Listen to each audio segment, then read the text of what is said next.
What is going on, everybody, and welcome back to First and Goal on YouTube. Today is going to be the first official mock draft 1.0, if you will. So it's going to be the first official mock draft of the offseason in the NFL. We are using PFF.com, Pro Football Focus. They have a great website, great mock draft simulator that you can use. You guys can go. It's free. So just go into your browser and you can use it for free. It's very, very good. And I love it. I love just playing around with it, and obviously I'm going to use it for this video and for my first mock draft to show you guys. So obviously a little bit different kind of a video, but here we show you I'm going to be using all 32 teams. And yeah, let's jump right into it. And also there will be no trades for this mock draft because Pro Football Focus does not allow you to trade with teams that you're controlling. So that is that.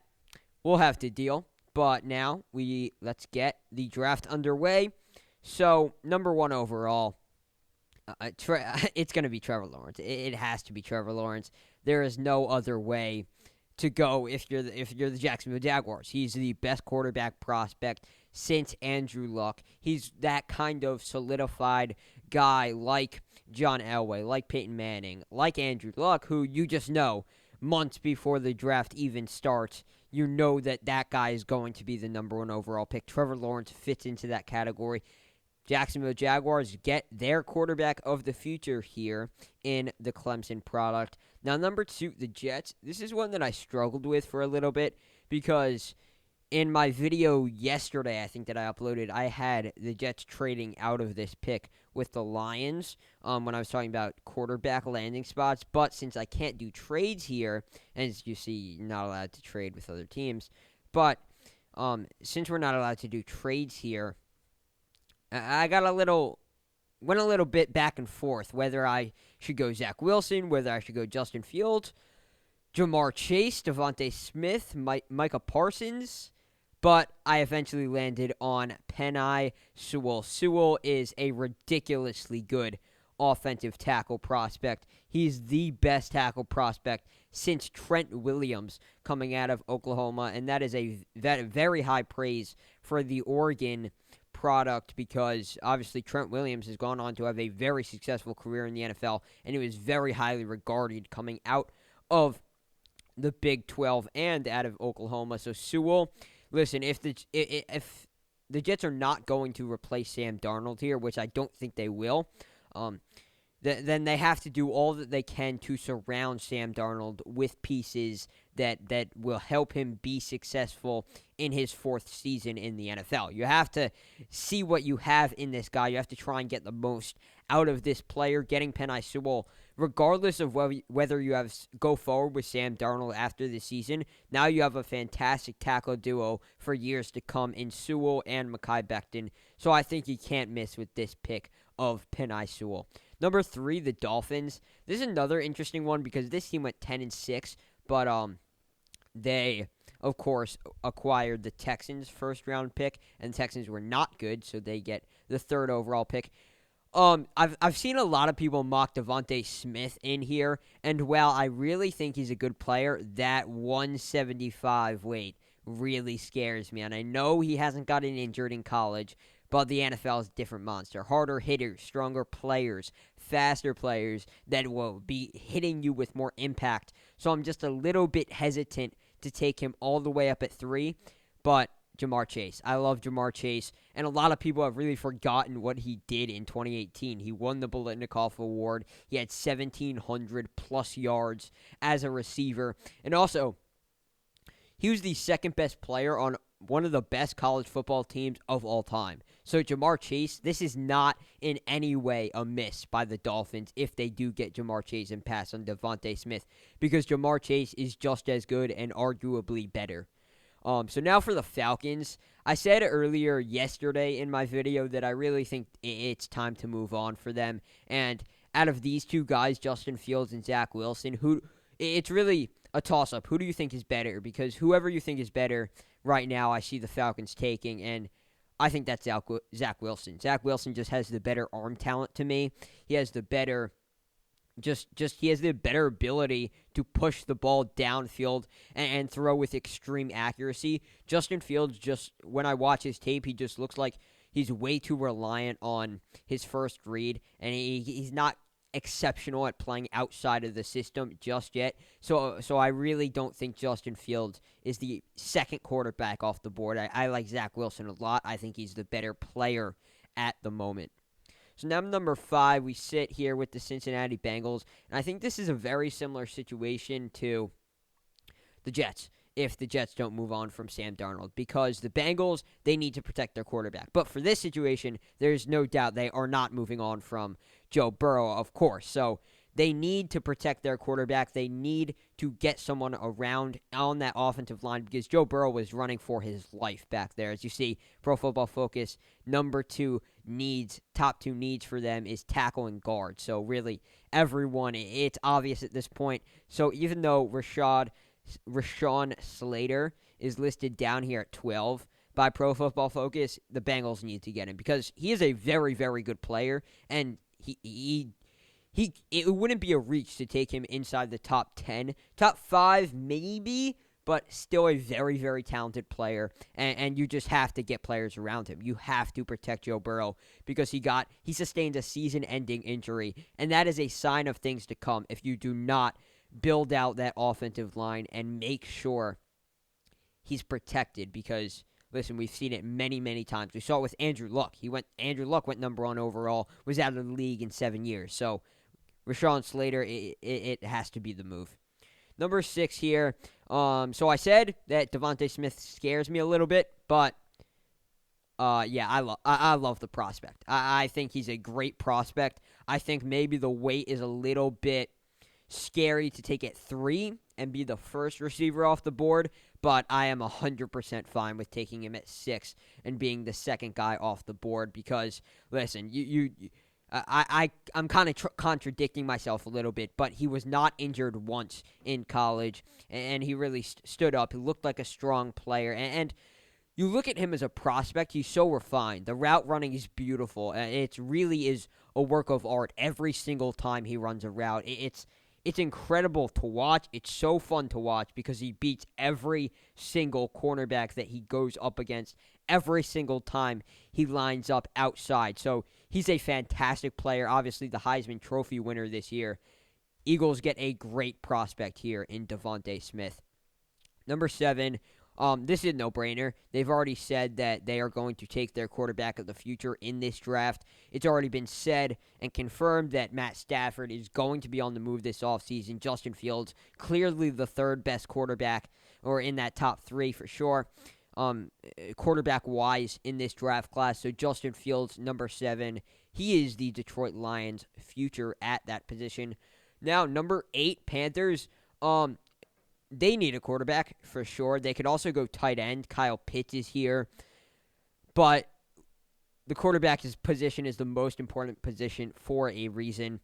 Trey Lance has to be the guy. Trey Lance is all about potential. It's all about potential for Trey Lance. Trey Lance, really, the ceiling is so high. You see the athletic ability, the ability to scramble and extend plays, but also run really past the line of scrimmage and get first downs with consistency. His legs are a real weapon for him, and he also has very good arm talent, but he only played 17 games, which could be a bit of an issue for NFL front offices, but you just watch the tape and you understand what he's all about. The ceiling is ridiculous. The Panthers have an opportunity to have Trey Lance on the roster, but also let him sit a little bit behind Teddy Bridgewater, learn a couple things from him, and grow, develop, refine his game a little bit, and become that superstar talent that he looks like he has the potential to become. So now moving on to the Broncos, the last pick in single digits. This is an interesting team because I think their defense is really good. Their offense is really good too. I think they are really a quarterback away from becoming a great team. I was a believer in Drew Lock, but he doesn't look like he's playing great, but even still, I'm not going to reach on a quarterback. I'm not going to draft offense at all, actually. I'm going to take Patrick Surtain the second. Now, I really like Patrick Surtain the second. I think he's the best cornerback prospect in this class, even though Pro Football Focus has Caleb Farley ranked higher. I think you look at Surtain's measurables. The height is crazy good, 6'2". That is prototypical height. And height really matters as a cornerback because you really need to be able to match up with those taller wide receivers out wide that are really, really coming on in recent years. The weight is good as well, 202. So really, I just love the physical traits, but also you look at the attributes on the field and the ability to play actual football. It's great. He's a shutdown corner. Doesn't have a lot of interceptions, but that isn't a real issue because it's not like he isn't jumping on the ball and stuff like that. It's that he isn't getting targeted. That's how good he is. He's one of those shutdown corners that you put him on an island and he does not get targeted. So Surtain going to the Broncos, I think that's a really good fit because A.J. Boye is not a long-term fix as an outside corner for the Broncos. Corner is definitely a spot of need for them, for sure. You put Patrick Surtain on that defense, you get a lot younger on that defense, and also you add another budding star to that side of the football. Cowboys, this is easy. Micah Parsons. Micah Parsons goes here number 10. That's probably a little bit lower than he should be going because he is a phenomenal player. He's earned you see here, second highest run defense grade they've ever given to a true sophomore. So you just get the sense of that, of how good of a player he is from that quote. He's different. He's just a different type of player. He can do it all as a linebacker. He can play outside linebacker. He can play inside linebacker. And if you're the Cowboys, you're in a position where you just have to take best defensive player available. Sitting here at number 10, you're lucky because only two defensive players off the board at that time. But Micah Parsons, no doubt, the best player, second best player, maybe best player overall available at number 10 for the Dallas Cowboys. Now we go here at number 11. You could take there are two players that the Giants could take here. Either Kyle Pitts, and I don't like that. I'm no fan of drafting tight ends early. Yeah.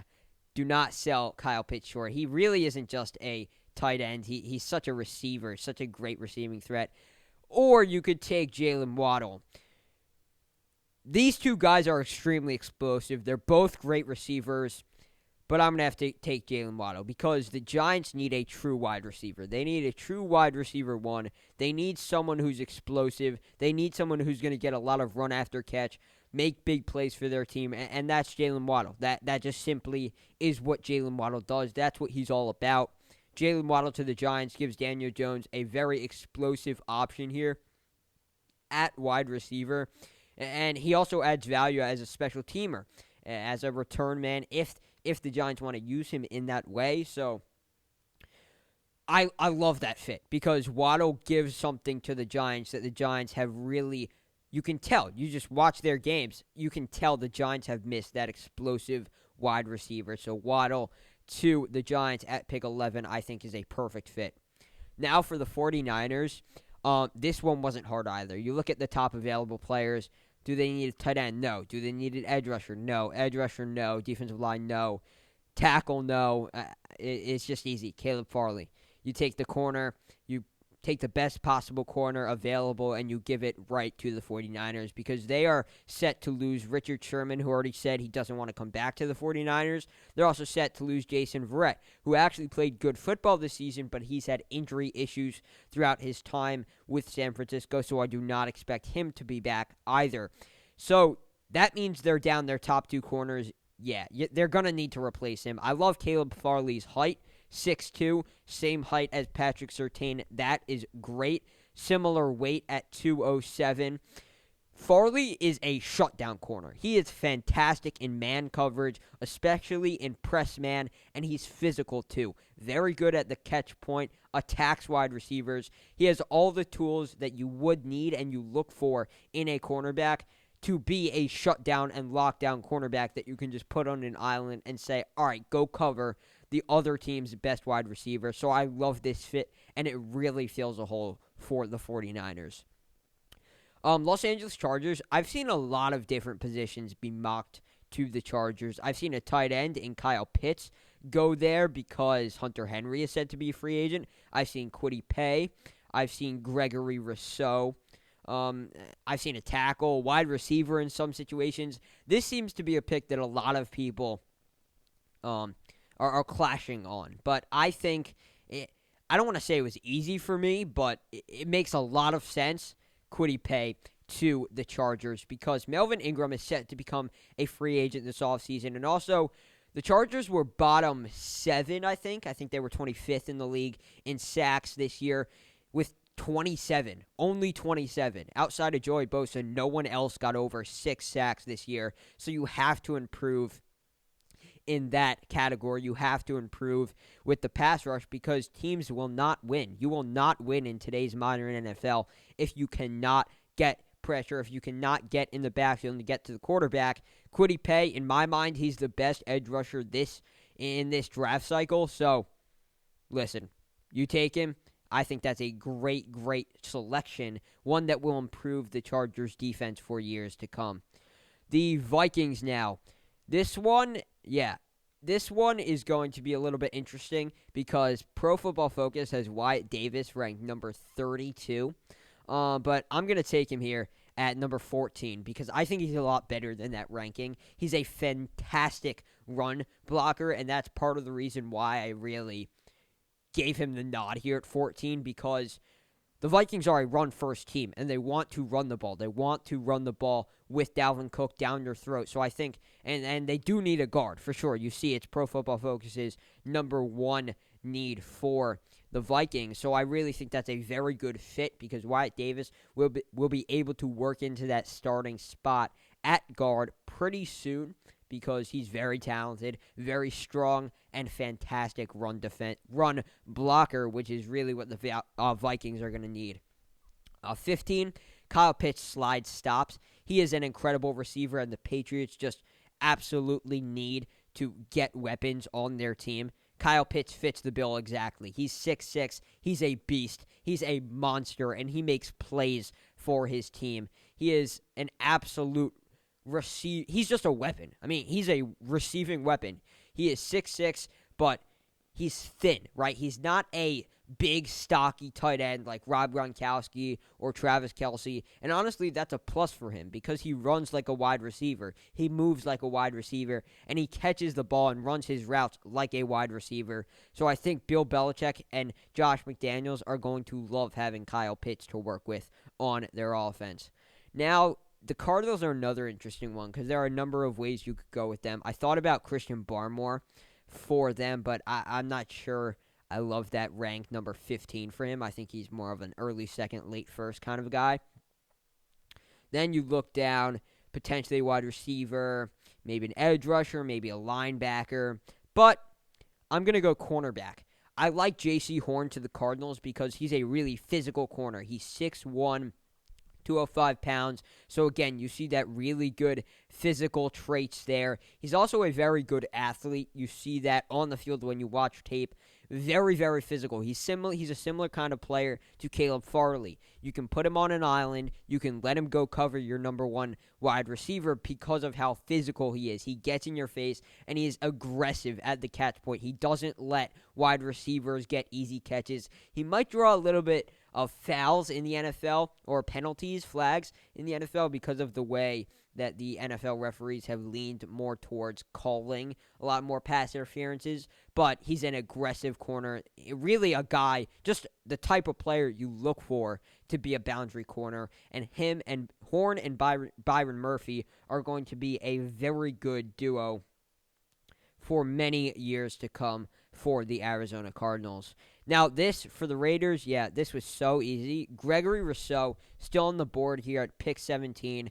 It's just easy. You look at his height, he's actually 6'7", not 6'6". Then you look at that weight, 260 pounds. It's ridiculous. His physical and athletic attributes just blend to make one of the freakiest players I've ever seen in the NFL draft. It's honestly crazy because, just you watch him on tape, he is bigger than everyone else. He is much more athletic than everyone else. And also, You look at the Raiders, they were bottom 4 in the NFL in sacks. Clelin Ferrell hasn't really panned out the way they hoped, so you need an edge rusher here. Gregory Rousseau is a very good one. He has some room to grow with his technique and stuff like that, stuff of that nature, ways of winning that will be more successful in the NFL, but nonetheless, he shows the ability to be an elite and a dominant pass rusher at the next level. So the Raiders get a huge boost to their pass rushing game in Gregory Rousseau from Miami. Now here at 18, Dolphins are a tricky one again, like I mentioned at 3, because they have their wide receiver. That was really their glaring issue.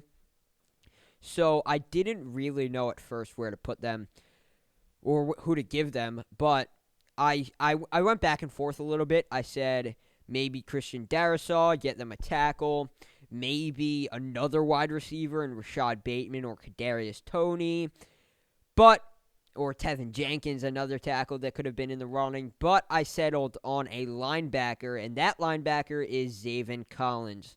Zaven Collins was so good this year for Tulsa. He really was. He was incredible. He won the Bronco Nagurski Award as the linebacker for Tulsa this season. Really a breakout player that no one saw coming. But you want to talk about versatility in the middle of that defense? Zaven Collins has it. He is an elite pass rusher from that middle linebacker position and outside linebacker position. He is elite at dropping back into coverage. He is very good and very big and physical at playing downhill and going back to stop the run, coming downhill at the line of scrimmage to hit guys and stop the run. He can do it all. He really can. And the Dolphins, I think, are missing a guy, a high-energy, sideline to sideline, do-it-all linebacker on that defensive side of the ball. And also, you look at Brian Flores. He's a defensive coach. I think he's going to value a guy like Zaven Collins who can really do everything on that side of the ball for you. So I think that Zaven Collins is not only a very realistic pick, but I think it's a pick that makes that whole team just instantly better, gives them that true guy in the middle of their defense. Now for Washington, this one was easy on the position. This was going to be a wide receiver from the get-go, but there are 3 guys here, Rashad Bateman, Kadarius Toney, and Rondale Moore, that I could have gone with. Kadarius Toney and Rondale Moore have very similar playing styles, so it came down to who do I think is better. And I thought Kadarius Toney had a much better. I think he improved his draft stock a lot this season in 2020, and he put himself just above Rondale Moore. I'd say they're back-to-back, probably 5 and 6 in terms of my wide receiver rankings. I actually have Rashad Bateman higher than both those guys. But I decided on taking Kadarius Toney and not Rashad Bateman, even though I do have Rashad Bateman ranked higher, because I think what Kadarius Toney brings to the table is going to be so appealing for Washington because they need explosiveness. And Kadarius Toney, as well as Rondale Moore, are probably the two most explosive and big play threats in the entire draft. They literally can turn and have turned simple drag routes and simple slant patterns. They consistently turn those into touchdowns because they break tackles so well. They are such strong players, and they really, they're just so explosive with the ball in their hands. They are masters at getting rack, and I think Kadarius Toney is just a little bit better in that field. I think he's got some more.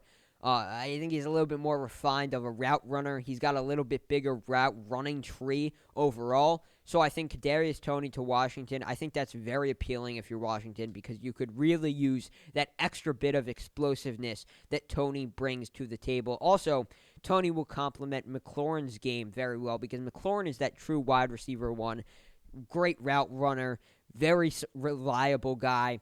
But also, then you bring in Toney and you just get him the ball and he'll be able to take it to the house. So that's why I think, because I think Bateman is a little bit more like McLaurin in that sense. So if you're Washington, I would want, one of each to be your 1 and 2. So either way, you get a great wide receiver, but I think Kadarius Toney and Terry McLaurin complement each other so well. So they will be a force to be reckoned with on that Washington offense for years to come. That is a scary duo.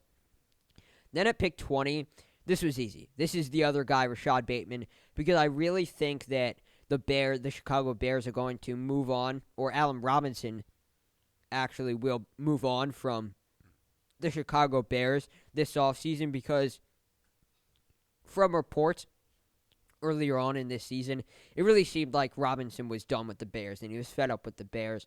And I can't blame him because they haven't been successful. He came there to win championships and it really hasn't panned out. I just see Allen Robinson leaving. I just really do. And you bring in Rashad Bateman, you look at him on tape, he just looks like a wide receiver one. He's a great route runner. He has really good hands, can run all the routes in the route tree. I really like Rashad Bateman. I think he is a great player, and I think he's a little bit better than people maybe are giving him the credit for.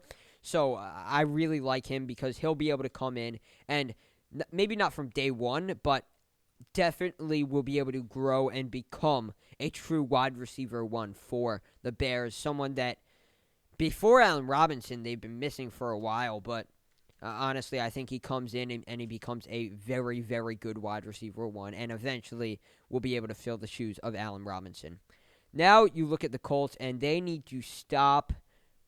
They can't go for another 1 year rental at quarterback. They need to take Mac Jones here at 21 because no other quarterback who I think is in the top 5 will be available at this point. Mac Jones is a very, very smart player. Very, very smart player. You see here PFF is saying he doesn't make those wow throws, but he will play smart. He makes quick decisions. He does have good arm talent, but the biggest selling point is he's such a smart player. He is such a smart guy. He makes the right decisions. He gets the ball in his receivers' hands and lets them make the plays. So I think Mac Jones here to the Colts is a very good pick because I really like Mac Jones. I think he's a very good player. And with this pick, the Colts get their quarterback of the future. So now at 22, the Tennessee Titans were way worse than the Las Vegas Raiders were, even in pass rush in the sack category. I think the Titans were bottom 3 in the league, if I'm correct. I think they might have been second to worst, third to worst, something like that.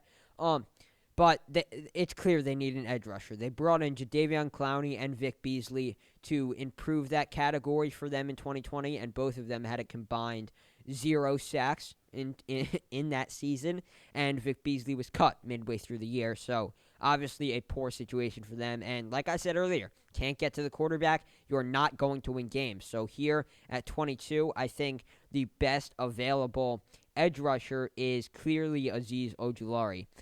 I really don't think, you go back and look at edge rushers for a second, I really don't think Jason Owe is 20th. I really don't, and I haven't actually seen anyone else besides Pro Football Focus rank him up there, so not really sure what that's all about. I think he's more of a late second kind of player, but listen, he shows a lot of potential, but I don't think he's the next best guy. But you look at Azeez Ojulari, he's one of the biggest risers, like you see here, one of the biggest risers in this draft process. He was a breakout player in 2020 and really had a phenomenal season for Georgia.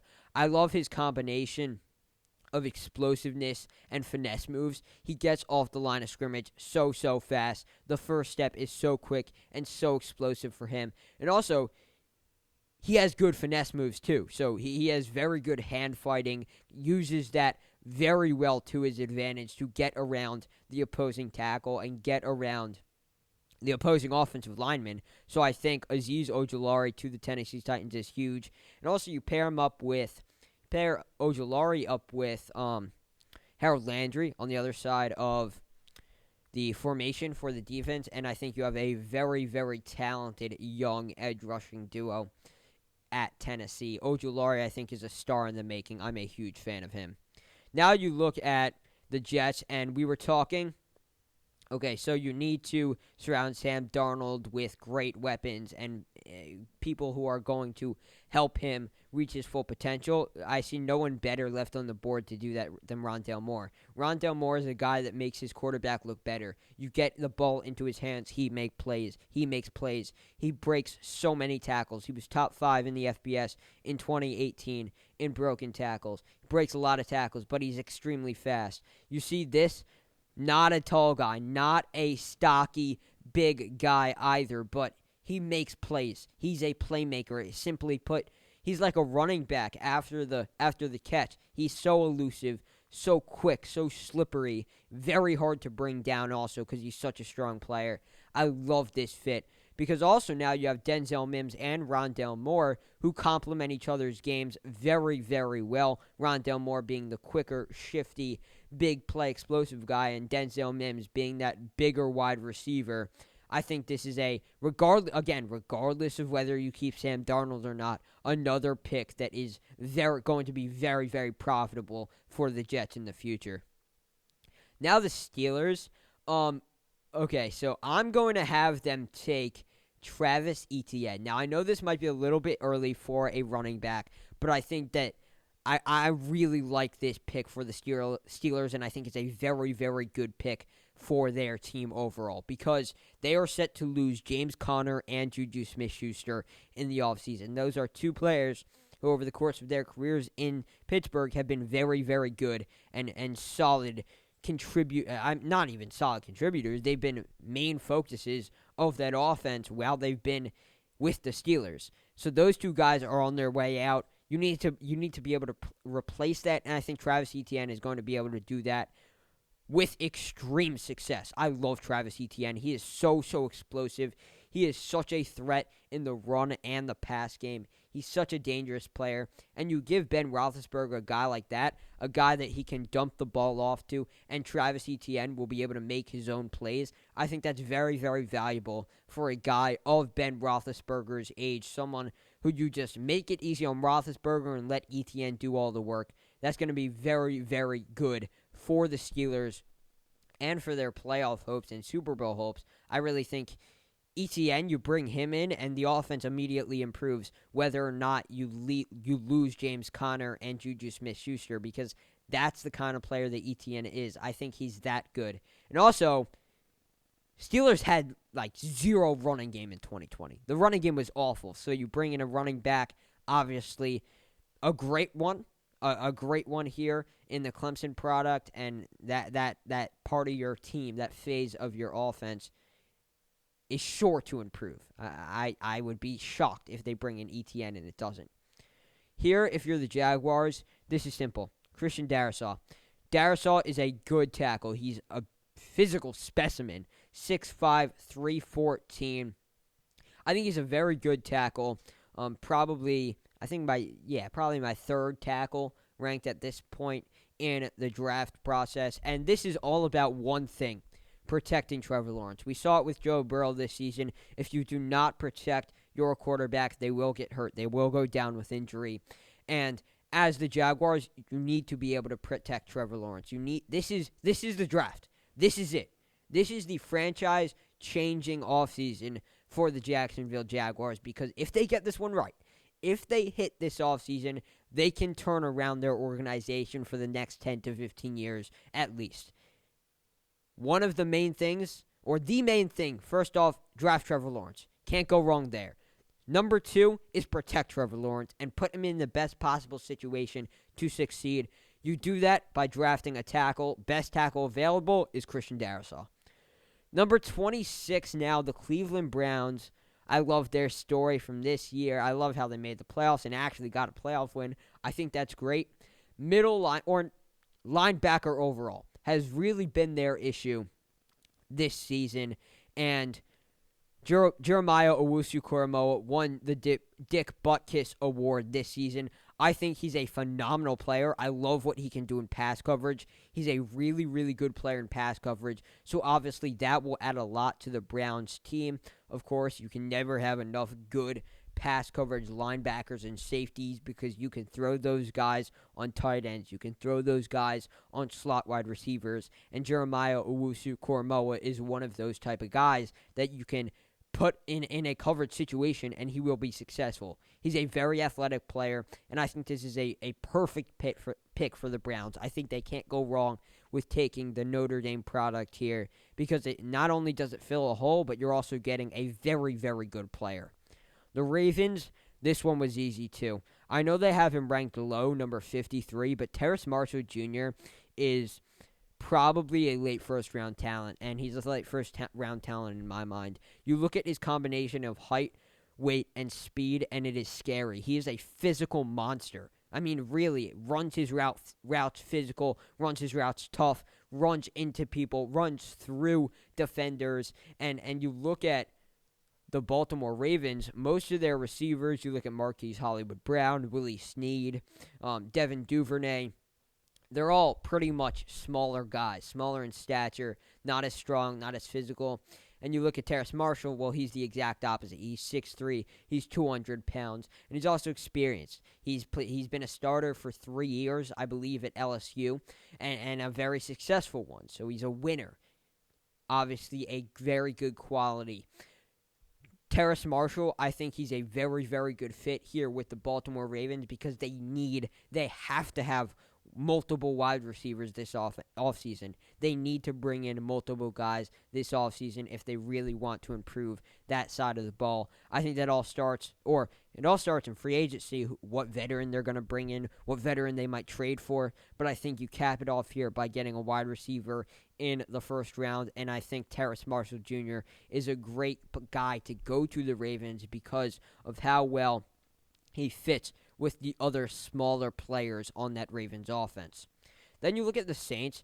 This one was a tough one because I obviously would have gone quarterback if there was someone here. I think it's actually a real possibility that Kyle Trask goes here in real life because I think the Saints might get a little desperate because they don't have money to spend in free agency for a quarterback, so they might reach for Kyle Trask. I think that's a possibility. I think wide receiver might be a possibility if they aren't satisfied with their situation currently, which I think is a real possibility. There are a number of different options they could go to, but I think cornerback makes the most sense because for the longest time, for the last few years, they've been putting off drafting defensive backs. So they signed Malcolm Jenkins last season, 1-year Band-Aid.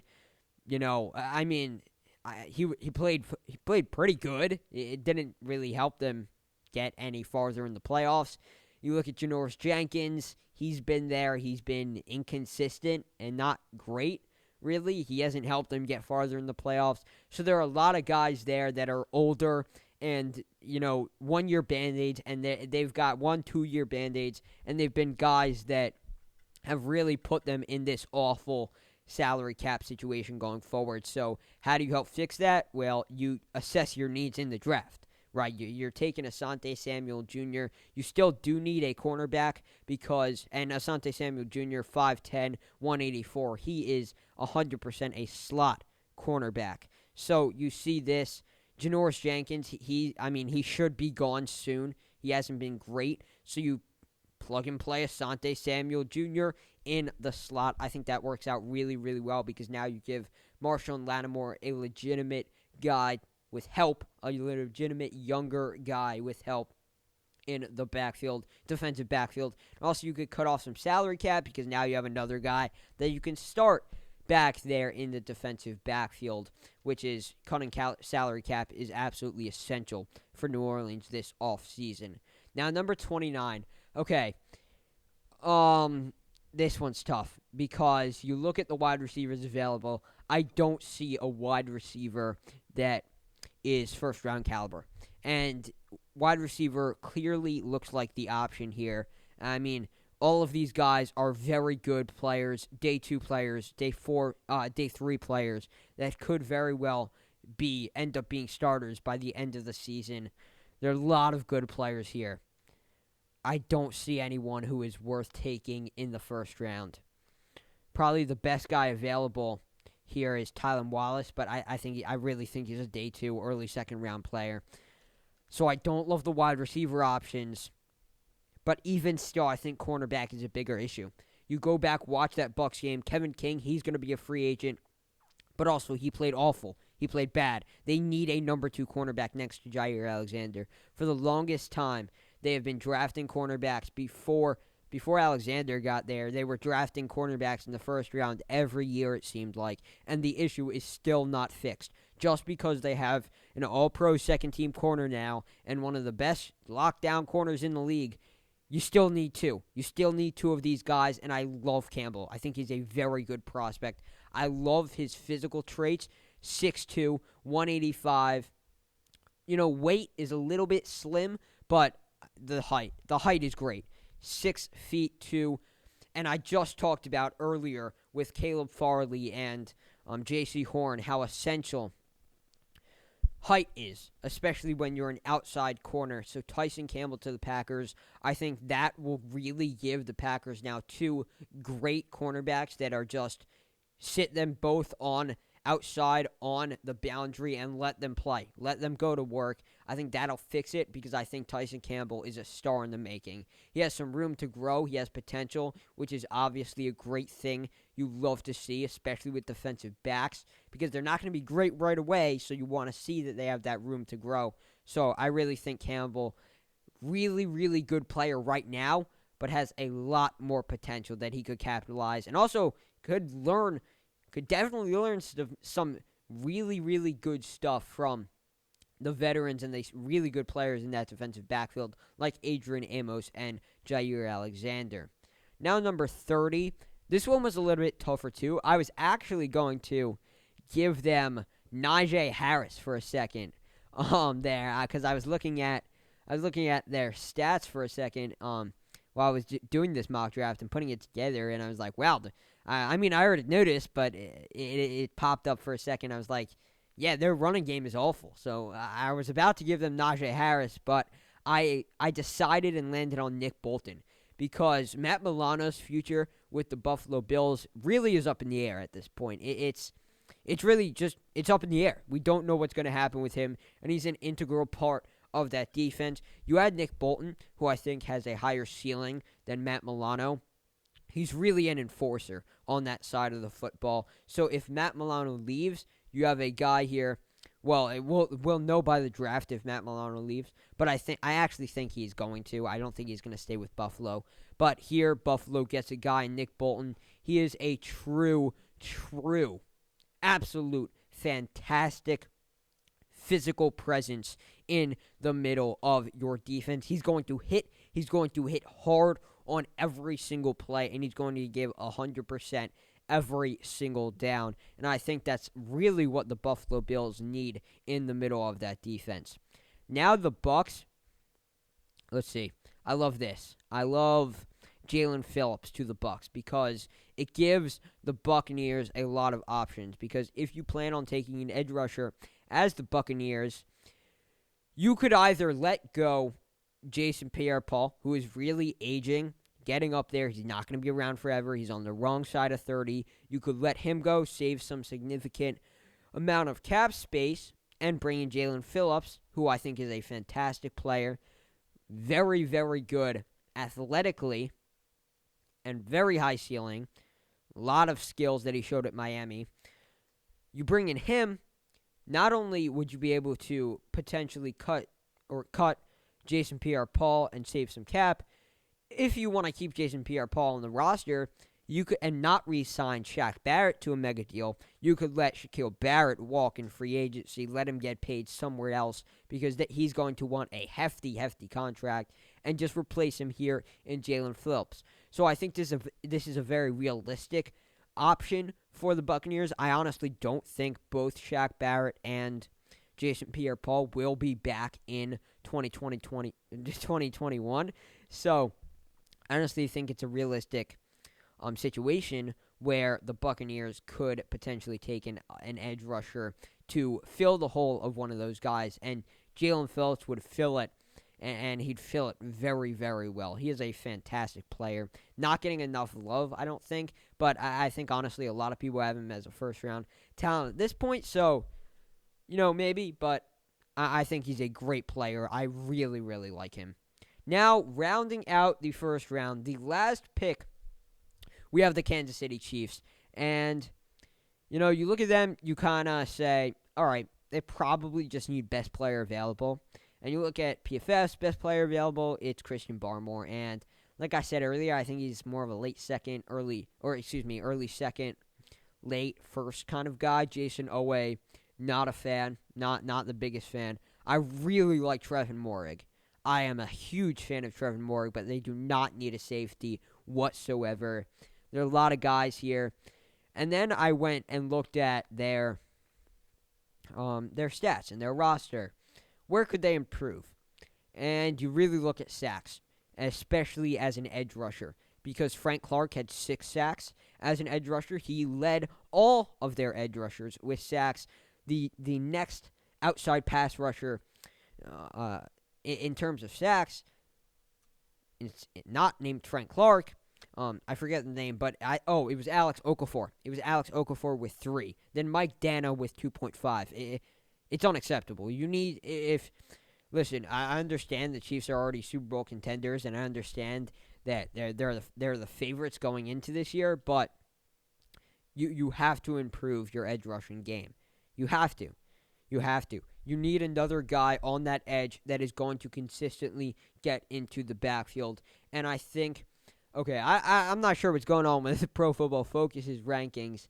I think Peyton Turner is a good player. I don't think he is the 52nd ranked player. Same thing with this South Carolina edge rusher. I'm not even going to try and pronounce that name because, I don't know. But honestly, Rashad Weaver, that's kind of interesting to me because he's not even the best Pittsburgh edge rusher in my mind. No, but the best Pittsburgh edge rusher in my mind is Patrick Jones. And I know that, boy, oh boy, that we had to dig deep for that one. Pro Football Focus has him ranked as their 128th best prospect, and I disagree with that one. When I was watching Patrick Jones tape, I was wowed. You look at the athletic traits, the sideline to sideline ability that he has. The NFL nowadays is all about getting horizontal and getting vertical, making plays on the outside and getting to the outside and really cutting up field for those big plays, getting in space, getting room to work with. As a defense, you have to have guys that can be able to stop that. And I think Patrick Jones is the perfect example of that. He's 6'5", he's 260, but he gets wide. He can get wide when the ball carrier goes sideline to sideline, and he's fantastic at setting the edge. His read and react skills are off the charts. They might be the best out of any edge rusher in this entire draft class. I think Patrick Jones has a lot of room to work in terms of finesse moves, but I think he already has very good power rush ability. I think he's a very, very good power rusher at the moment. I think he's got all the talent in the world. I think 32 to the Chiefs, that works great. So here we see the recap. And that is going to do it for Mock Draft 1.0. We'll see you back next time here on First and Goal on YouTube.